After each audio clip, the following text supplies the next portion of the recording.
Shalom, puji Tuhan. Kita masuk pada renungan harian Kristen yang seri yang selanjutnya, yang ke-10 ya. Pertemuan kita sudah yang ke-10, puji Tuhan, puji Tuhan. Tuhan yang baik, Tuhan yang luar biasa. Mari kita tundukkan kepala, kita satukan hati. Bapa, kami mengucapkan terima kasih buat perlindungan-Mu, buat jawaban doa-Mu. Setiap kami yang mengharap kepada Tuhan tidak akan pernah Tuhan tinggalkan, tidak akan pernah Tuhan lepaskan pergumulannya. Pasti Tuhan akan menyelesaikan pergumulan kami. Tuhan Allah yang luar biasa, Tuhan Allah yang dahsyat.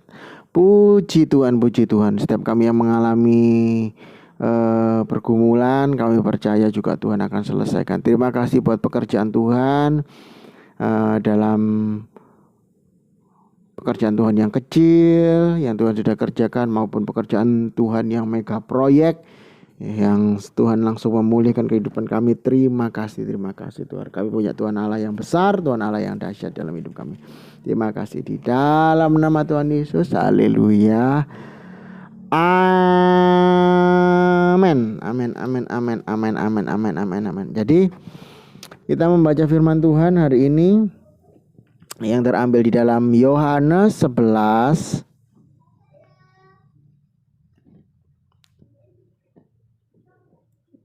ya, Yohanes 11. Sudah ketemu semuanya?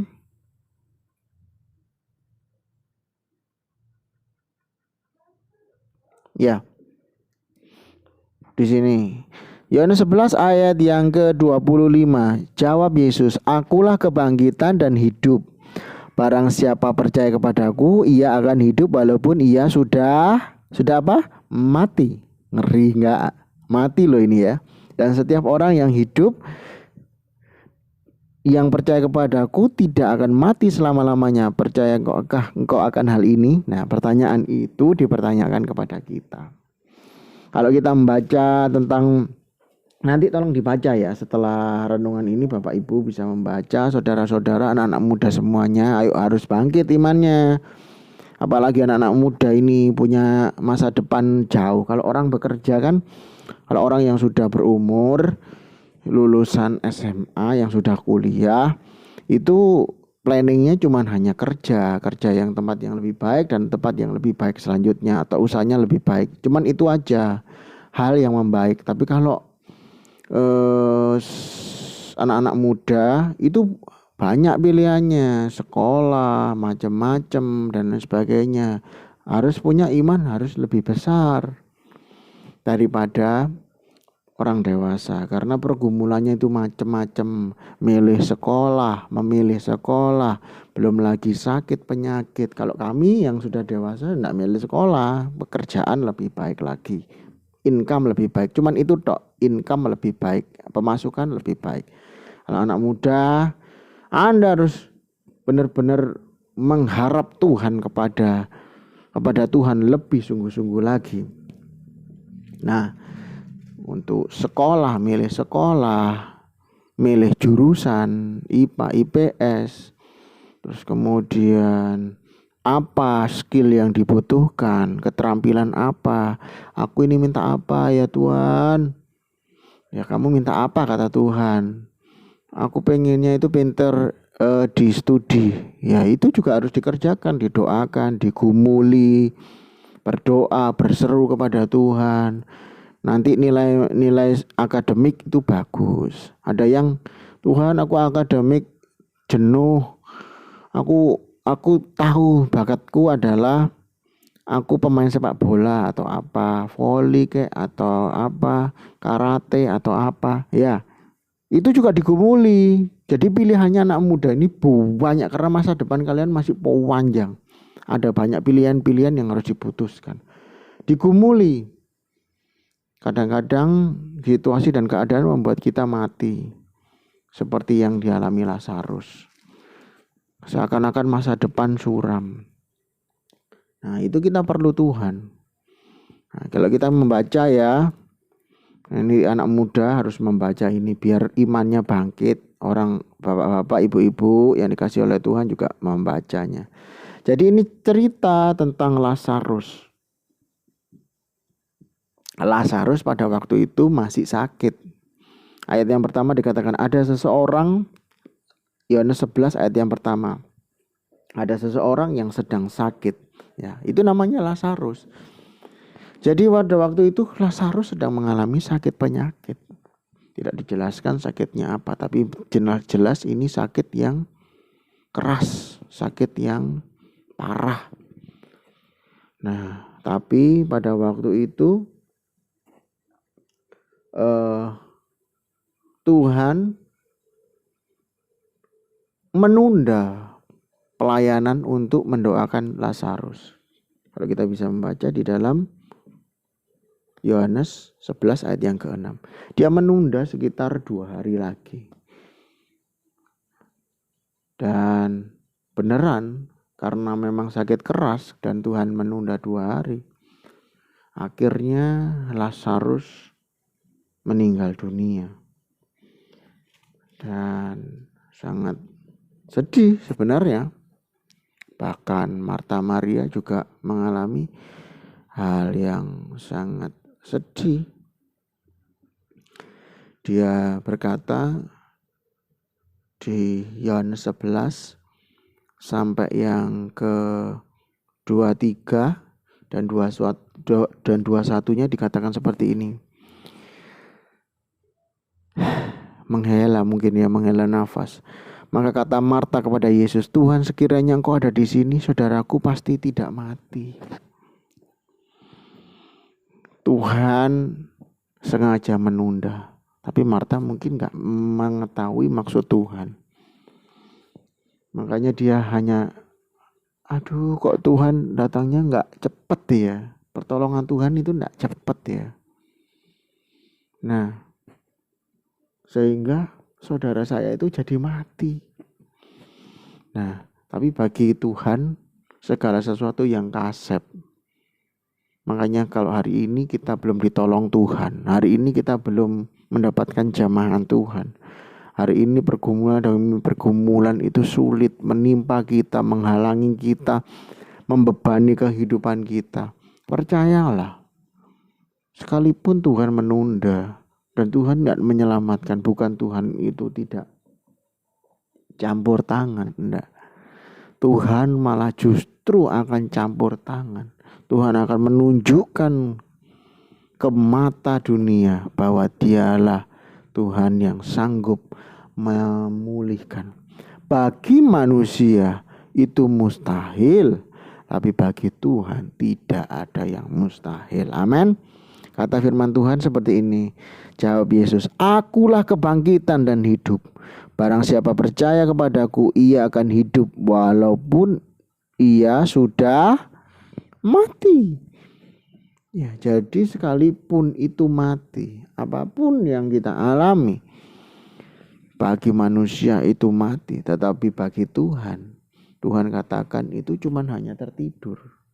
Walaupun pikiran Tuhan itu tertidur adalah mati, tapi bagi orang lain itu kan ya tidur. Tuhan suka membuat kiasan itu. Tuhan suka membangkitkan iman kita. Usahamu lagi gimana? Enggak, usahamu tidak apa-apa kok. Tuhan selalu menghibur kita.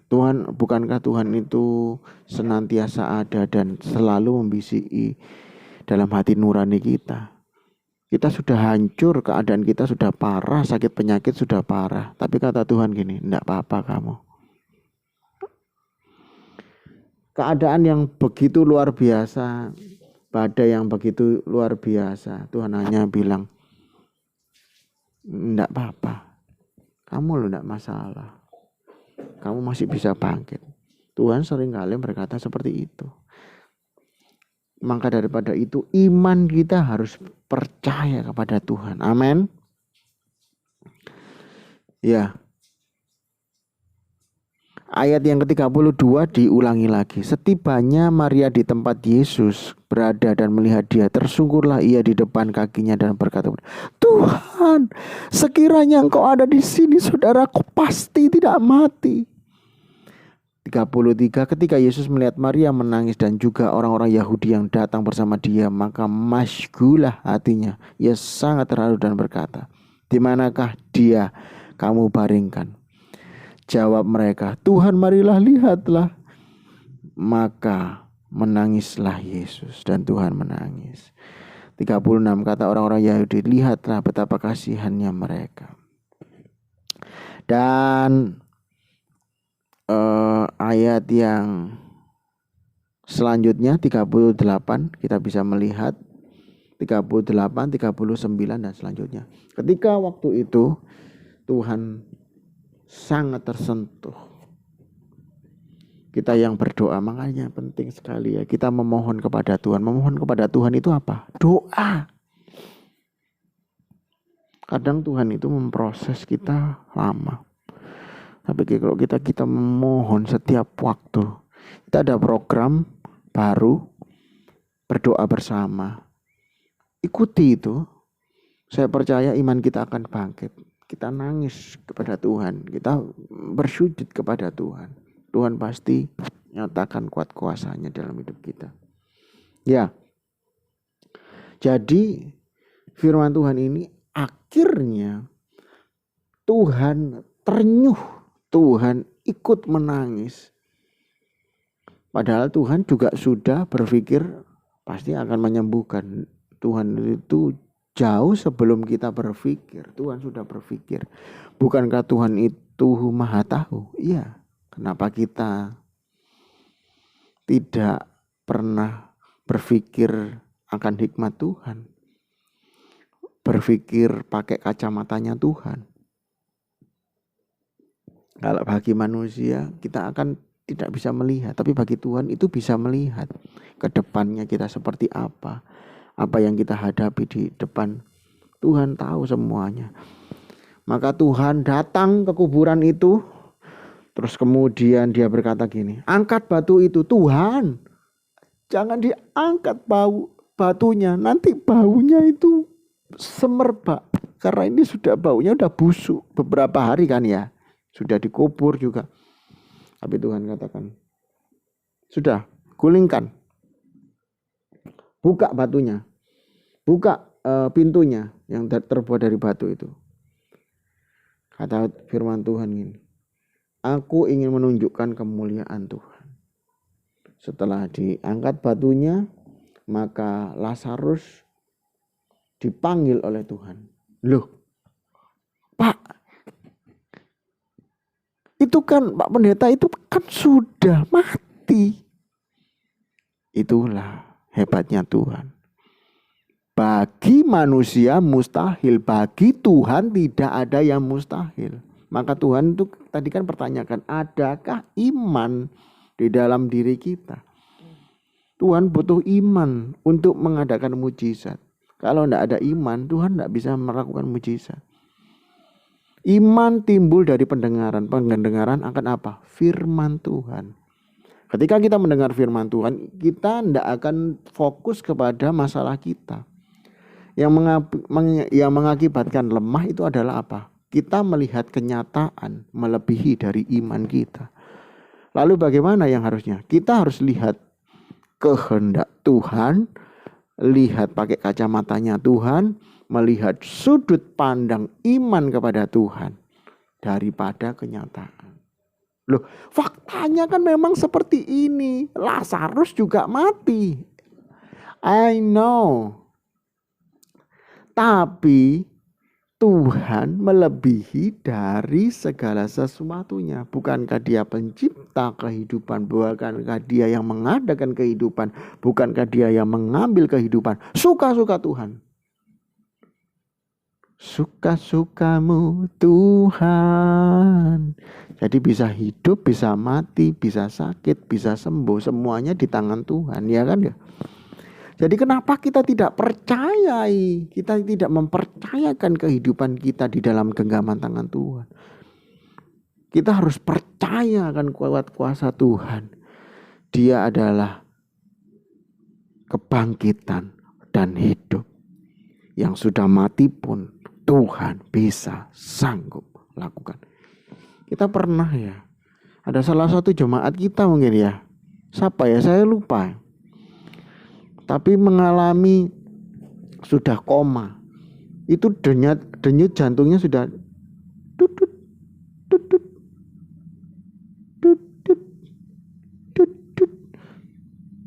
Entah siapa ya. Nanti coba komen ya di. Tapi Bapak Gembala sekarang Gembala senior kita, Bapak Edi Rompis berkata gini, keluar, jangan ngomong apapun, biar firman yang mengisi dalam rohnya, walaupun dia tidak bisa bergerak. Seperti itu, harus disuruh keluar.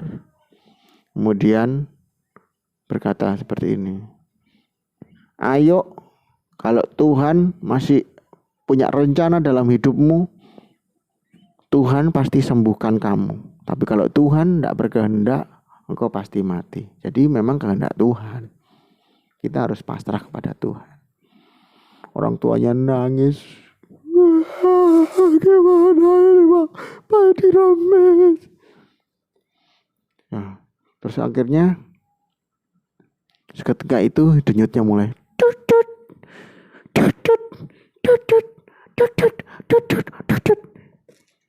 nanti komen ya, saya lupa beneran siapa yang mengalami itu. Kalau nggak salah ini ya, semaput itu apa ya, pingsan terus denyut tadinya udah mulai melemah, semakin melemah. Tapi Tuhan, itu di dunia kita loh, di gereja kita ada yang mengalami seperti itu. Tuhan bisa sembuhkan. Ayo, gereja ini memang kita disuruh Bapak Gembala senior Pak Edi Rompis dan diteruskan kepada saya, kita harus pakai iman untuk selamat, kebangkitan, menerima kebangkitan dan hidup. Harus. Kalau memang kehendak Tuhan mati ya enggak apa-apa. Tapi kalau kita masih punya visi mau menyelamatkan saudara-saudara kita yang belum percaya Tuhan, masih banyak pekerjaan-pekerjaan yang belum kita kerjakan, yang belum kita selesaikan. Berdoa sampai hati Tuhan terenyuh. Dan waktu itu kita kembali ke fokus ke pembahasan firman Tuhan ini. Lazarus dipanggil. Ayat yang ke-42. Lazarus, marilah keluar. Dibilang gitu. Lazarus gimana? Pak, itu kan Lazarus mati kok dipanggil Tuhan. Baca ayat yang selanjutnya, ayat ke-44. Orang yang telah mati itu datang keluar, kaki dan tangannya masih terikat dengan kain kapan. Bentuknya mumi keluarnya. Saudara bisa membayangkan itu yang datang. Itu bagaimana berpikirnya, itu mayat kenapa bisa berdiri tiba-tiba keluar dari tempat kuburan. Yang mustahil bagi manusia, tapi mungkin bagi Tuhan. Tidak ada yang mustahil bagi Tuhan. Terikat dengan kain kapan dan mukanya tertutup dengan kain peluh. Kata-kata Yesus kepada mereka, bukalah kain-kain itu, biarkan ia pergi, biarkan dia pergi. Bisa bangkit, menemukan kehidupan, second change, kehidupan yang kedua, kesempatan yang kedua. Sekali lagi iman kita yang mengalami ngedrop, pakai kacamatanya Tuhan. Kalau pakai kacamata dunia ini, kita akan berkata, ya Tuhan, kok jualan saya sepi? Ya memang keadaannya memang sepi, tapi iman kita akan terus berkata, rame. Kalau kita mengalami situasi yang berat, sakit, penyakit, gimana Tuhan, anakku, keluargaku ada yang mengalami sakit, penyakit. Memang kenyataannya memang sakit, tetapi iman kita akan berkata, sembuh. Bagi Tuhan tidak ada yang mustahil. Memang kita mengalami situasi pekerjaan. Aku kok belum dipanggil kerja. Kenyataannya memang kita belum dipanggil kerja, tetapi iman kita akan berkata, aku dipanggil kerja, aku dipanggil kerja, aku dipanggil kerja. Iman kita adalah level pada pengharapan, bukan level pada kenyataan. Ingat, berbeda loh ya. Level pada kenyataan akan berada di bawah, tapi level di pengharapan adalah kita berpikir seperti pikiran Tuhan. Amin. Tuhan memberkati kita semuanya. Semangat, bangkit. Jangan ada yang murung.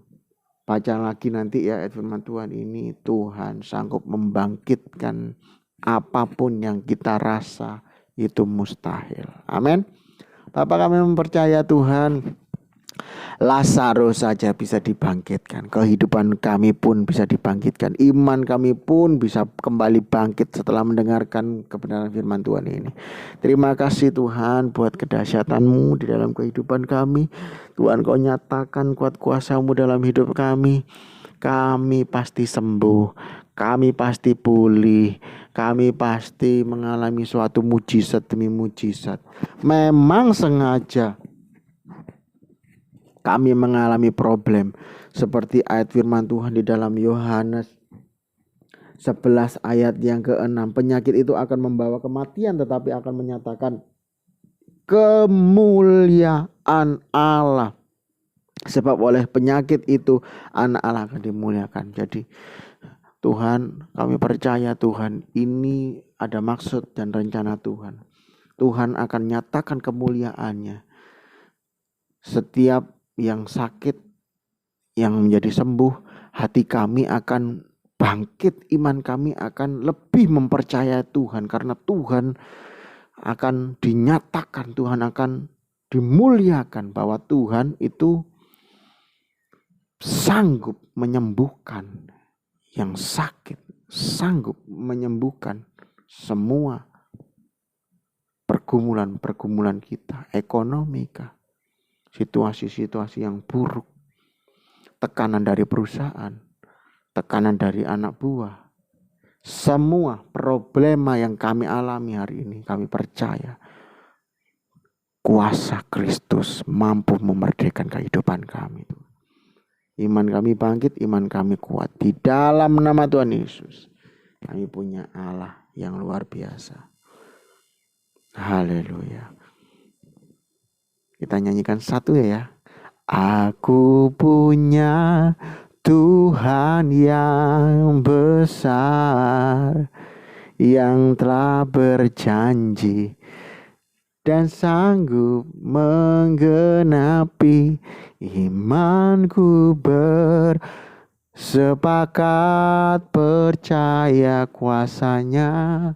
Ku terima sekarang kemenangan darimu. Amin. Tuhan memberkati kita semuanya yang mendengarkan malam. Selamat malam GBI Balongrawe, Jemaat GBI Balongrawe, gereja-gereja lain maupun gereja jemaat yang ada di luar negeri. Iman kita bangkit semuanya. Tuhan memberkati kita semuanya. Selamat malam.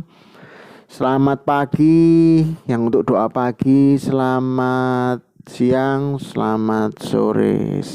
Tuhan memberkati kita semuanya. God bless you.